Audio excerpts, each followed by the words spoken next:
بسم اللہ الرحمن الرحیم۔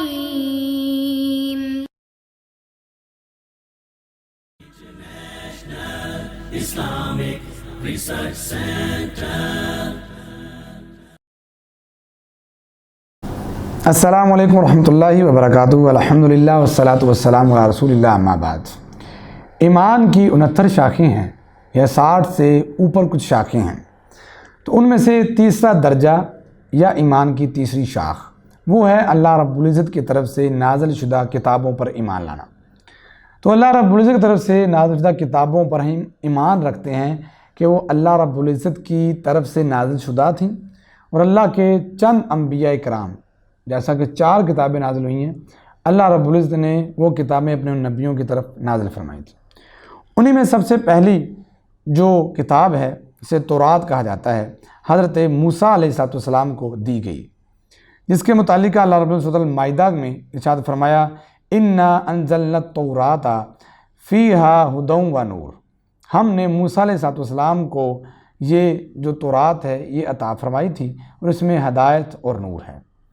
دوسرے نمبر پہ زبور۔ زبور کا مطلب ہوتا ہے ہر وہ کتاب جو جلی، واضح، گاڑے خط کے ساتھ لکھی گئی ہو، صحیح زبردست قسم کی گاڑی مٹی کے ساتھ یا مٹیریل کے ساتھ یا سیاہی کے ساتھ لکھی گئی ہو، واضح لکھی گئی ہو، اسے زبور کہتے ہیں۔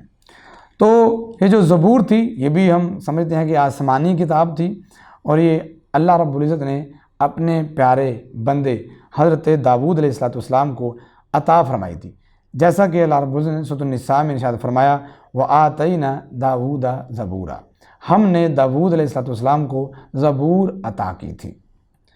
تیسرے نمبر پہ انجیل، جسے بائبل کہتے ہیں۔ انجیل یہ ایک یا بائبل جو ہے یہ یونانی لفظ ہے، اور اس کا مطلب ہے بشارت دینا۔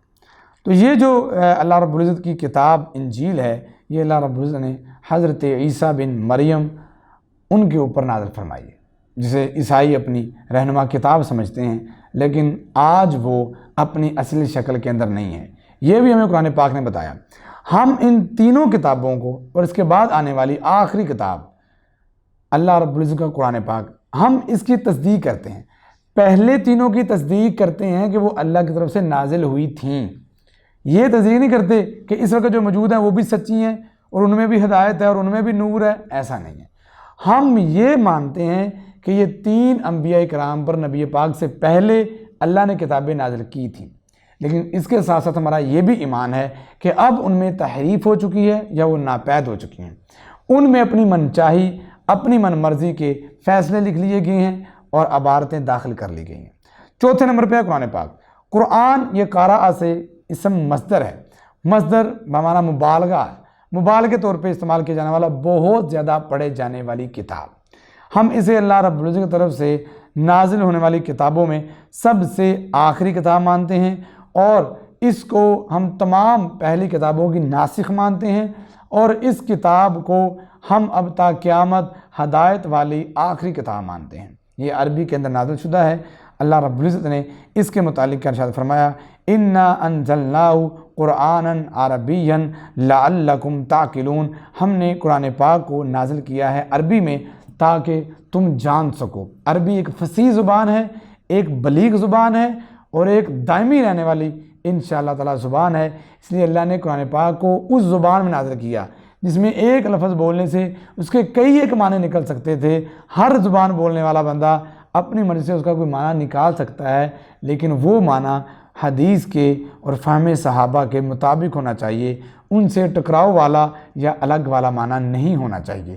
کتابوں پر ایمان ہمارا اس طرح کا ہے کہ 4 کتابیں آسمان سے نازل ہوئی ہیں، قرآن پاک کے علاوہ تینوں کتابیں اس وقت یا تو ناپید ہیں یا ان میں تحریف ہو چکی ہے، اور جو چوتھے نمبر پہ آخری کتاب نازل ہوئی ہے وہ قرآن پاک ہے۔ یہ فیصل ہے اور یہ قرآن پاک فرقان ہے، اور یہ آخری کتاب ہمارے لیے آج کے دور میں ہدایت کا سبب ہے۔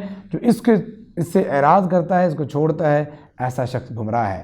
اللہ مجھے اور آپ کو ایمان کی دولت سے مالا مال فرمائے، آمین ثم آمین۔